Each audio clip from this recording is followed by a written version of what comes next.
అందరికీ praise the lord. ఇది అయితే 33 డే ఫాస్టింగ్ ప్రేయర్.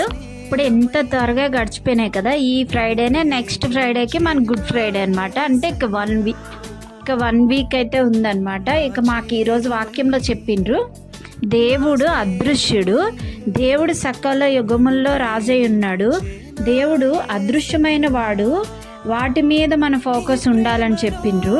మన కోసం అన్నీ దాచి ఉంచాడు, అడిగిన వాటిని పొంది ఉన్నామని నమ్మాలంట. ఫస్ట్ అయితే దేవుడిని అడిగి ఆయన మీద భారం మోపాలి. మనం ఏం చేస్తామంటే అడుగుతాం, అది నెరవేరకపోతే ఇక చాలా ఆప్షన్స్ వెతుక్కుంటాం, దాని గురించి ఎక్కువ ఆలోచించేస్తాం, బాధపడతాం. ఇవన్నీ చేయడం కాదు, దేవుడి మీద భారం వేసి ఆయనకి మన భారం అంతా ఆయన మోసే దేవుడు అనమాట. అంటే మన చింత యావత్తు ఆయన మీద వేసి మనం ధైర్యంగా ఉండి ప్రార్థించాలి. అప్పుడే ఆయనకి ఇష్టమైన విశ్వాసం